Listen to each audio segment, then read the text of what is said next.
को बहुत ज्यादा मुंह के अंदर छाले होते हैं, गले तक छाले का संक्रमण पहुंच जाता है, तो एक छोटा सा उपाय है, उसे करने से ही आपको काफी आराम मिलेगा। जैसे कि हम बात करते हैं हमारे वीडियो के अंदर रीजन की, रेमेडी की और रिमूव की।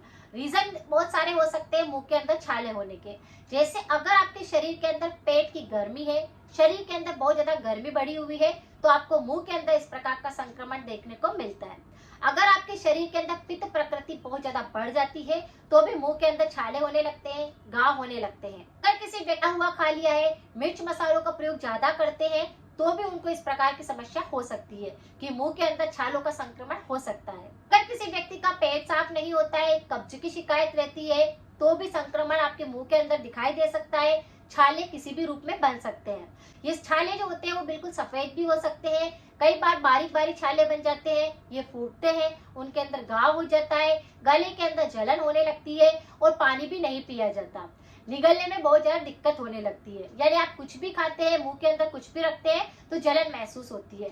तो अगर आपको ये संक्रमण रहता है, को आप करेंगे, उससे आपकी छाले तो बिल्कुल सही होंगे, आपकी पेट की गर्मी सही हो जाएगी, कब्ज की शिकायत दूर हो जाएगी और आपके अंदर ताकत भी बढ़ जाएगी। या तो क्या करना है कि आपको आपके मुंह की अच्छे से सफाई करनी है, क्योंकि जब भी किसी प्रकार का बैक्टीरिया का संक्रमण लगता है या फिर एसिड रिफ्लक्स होता है, जिसके कारण मुंह के अंदर पानी भर जाता है या फिर किसी प्रकार का बैक्टीरिया आ जाता है, तो मुंह के अंदर छालों का संक्रमण होने लगता है, जिसके कारण छाले बन जाते हैं और फूटते हैं और उनके अंदर घाव हो जाते हैं। तो पहले मुंह की सफाई करनी है। मुंह की सफाई के लिए आप क्या करें, एक ग्लास पानी गर्म करने के लिए रखिए, उसके अंदर आधा छोटा चम्मच अजवाइन डालिए, पानी को अच्छे से बॉईल होने दीजिए, फिर उस पानी को गुनगुना रखिए, अपने मुंह को अच्छे से क्लीन करिए, बार बार आपको कुल्ले करने हैं। बैक्टीरिया पूरी तरह से खत्म हो जाएंगे, जितना भी अगर आपके मुंह के अंदर गंदगी होगी वह पूरी तरह से क्लीन होने लग जाएगी। अगर आपको लगता है कि आपके दांतों में किसी प्रकार का संक्रमण है, जीभ में किसी प्रकार का संक्रमण है, तो सारे संक्रमण को यह पानी साफ कर देगा। अब आपको दूसरा उपाय करना है, जिसे करने के बाद आपके छाले जड़ से सही हो जाएंगे। गोंद का नाम आप सब जानते हैं, बारीक वाला जो गोंद आता है, उसको आप इतना सा छोटा सा पीस आप लीजिए और उसको अपने मुंह के अंदर रख करके उसे चूसते रहिए। अब क्या होगा, जब आप इसको चूसेंगे तो जो जलन हो रही थी वह सही होगी, इससे जो लार बनेगी उससे छाला बिल्कुल सही हो जाएगा, उसमें से मवाद निकल रहा होगा वह सही होएगा, खून निकल रहे होंगे तो सही हो जाएगा। यानी कि छाले को, संक्रमण को बिल्कुल सही करने के लिए गोंद को आपको चूस चूस कर खाना है। अगर वो खत्म हो जाता है, फिर दूसरा पीस आप मुंह के अंदर रख सकते हैं और उसको चूस चूस कर खा सकते हैं। यानी दिन भर के अंदर आप इस तरह से गोंद को चूस सकते हैं। यह उपाय आप दिन भर कर सकते हैं, इससे कोई नुकसान नहीं होता है। गोंद का छोटा सा पीस अपने मुंह के अंदर रखना है, चूसना है और बस इसे खाना है, जिससे आपके गले तक भी अगर छाले पहुंच चुके होंगे तो वह जड़ से साफ हो जाएंगे।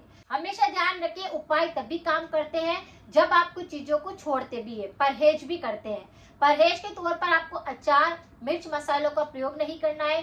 थ्रोट इन्फेक्शन अगर बहुत ज्यादा होते हैं तो आपको मुंह की सफाई बार बार करनी है, आपको गले को डेटॉक्स करना है, गरारे करके, कुल्ले करके, जिससे आपका मुंह पूरी तरह से साफ रहे, बैक्टीरिया का संक्रमण ना लगे।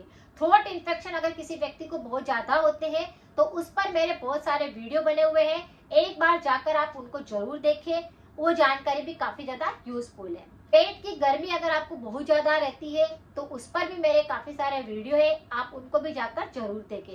शरीर के तीनों ही दोष बिगड़ने नहीं चाहिए, तब जाकर शरीर हेल्दी रहता है, अच्छा काम करता है। अगर आप चाहते हैं कि बीमार ना हो तो स्टाइल के अंदर कुछ दिनचर्या को बदलना होगा, योग प्राणायाम को अपनाना होगा, कुछ चीजें आपको करनी होगी, तब जाकर आपको फायदा मिलेगा, आप बिल्कुल हेल्दी रहेंगे। तो इस तरह से अगर आपको कोई संक्रमण है तो इन उपायों को आप कर सकते हैं। मिलते हैं फिर नेक्स्ट जानकारी के साथ में। Thank you so much.